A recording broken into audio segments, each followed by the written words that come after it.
दोस्तों, स्वागत है आपका हमारे YouTube चैनल पर। आइए बढ़ते हैं आज की कहानी की ओर। आज की कहानी का नाम है गुलमोहर। रमेश के बच्चों की स्कूल की छुट्टियां चल रही थीं। गीता ने कहा, रमेश चलो गांव चलते हैं। बच्चे भी गांव देख लेंगे और अपने दादा दादी से मिल लेंगे। रमेश ने कहा, ठीक है। अगले इतवार को छुट्टी का दिन था।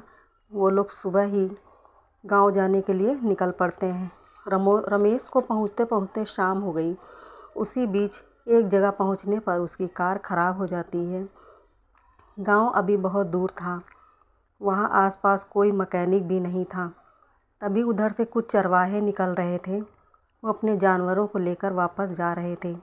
रमेश की पत्नी गीता ने अपने पति रमेश से कहा, नीचे उतरकर इन चरवाहों से मैकेनिक के लिए पूछो। रमेश अपनी कार से उतरकर चरवाहों से पूछता है, भाई सुनो, यहाँ कोई मैकेनिक मिलेगा? चरवाहे ने मुस्कुराते हुए कहा, बाबूजी, यहाँ पर दूर तक कोई भी मैकेनिक नहीं है। और आप यहाँ इस रास्ते पर क्या कर रहे हैं? क्या आपको मालूम नहीं? शाम होते ही यहाँ से कोई नहीं निकलता। यहाँ बुरी शक्तियों का साया है। आगे आपको एक कुआं मिलेगा। उस कुएं के पास एक गुलमोहर का पेड़ है। उस पेड़ के पास से अक्सर आवाज़ें आती रहती हैं।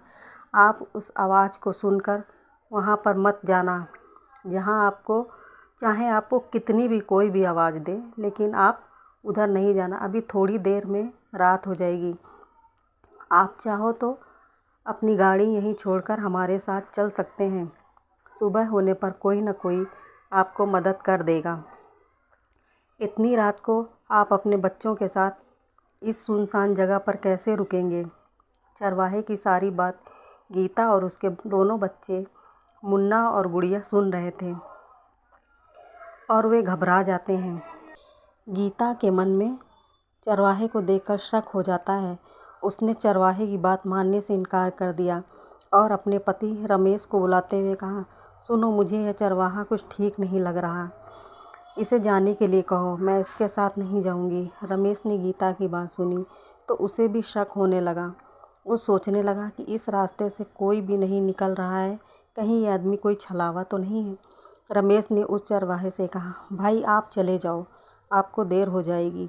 मैं यहीं अपनी कार में रुकूंगा। इतनी महंगी कार यूं ही रास्ते पर नहीं छोड़ सकते। चरवाहे ने कहा, ठीक है बाबूजी, मैं तो आपके भले के लिए कह रहा था। मैं चलता हूँ, आगे भगवान की मर्जी। यह कहकर चरवाहा वहाँ से चला जाता है। रमेश, गीता और उसके बच्चे उसी कार के अंदर बैठ जाते हैं और वहीं बैठकर भगवान से प्रार्थना करने लगते हैं। अचानक उनकी बंद पड़ी कार स्टार्ट हो जाती है। यह देखकर सब खुश हो जाते हैं और अपने घर पहुँच जाते हैं। रमेश के माता पिता अपने बच्चों को देखकर खुश हो जाते हैं। रमेश के पिता ने अपने बच्चों से अंदर आने के लिए कहा।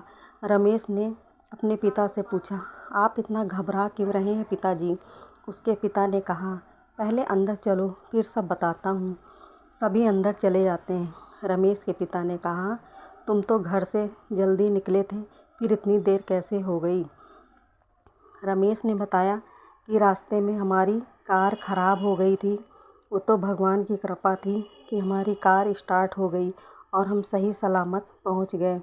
रमेश के पिता ने कहा, आगे से कभी ऐसी गलती मत करना।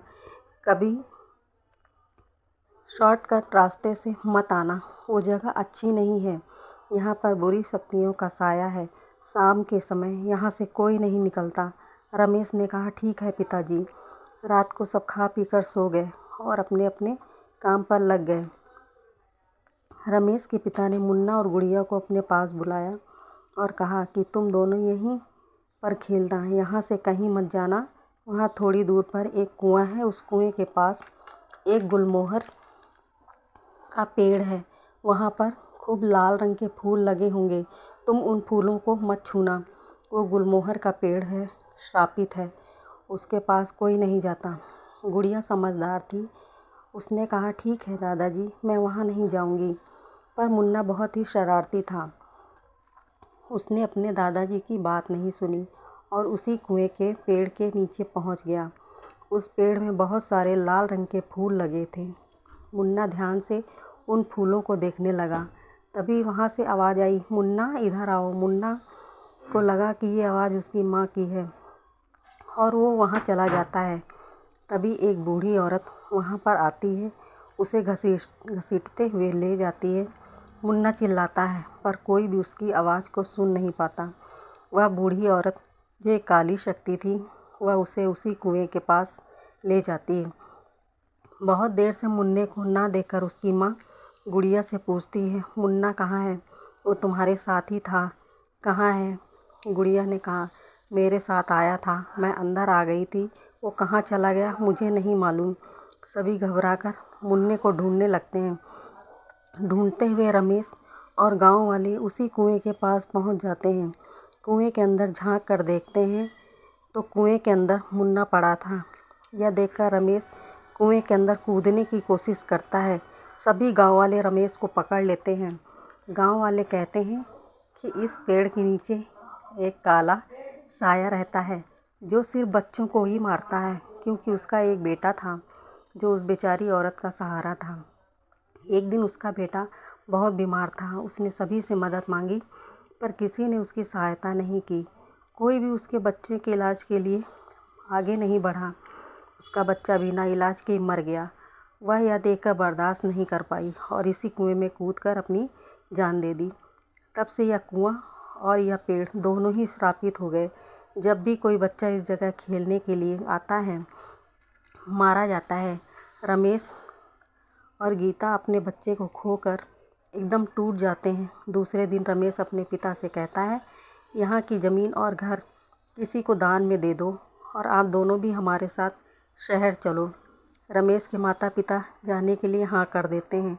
वे भी अपने पोते के कारण बहुत दुखी थे। वो दोनों रमेश के साथ जाने का निर्णय लेते हैं। रमेश अपने माता पिता, पत्नी, बेटी के साथ हमेशा के लिए गांव छोड़ देते हैं और शहर चले जाते हैं।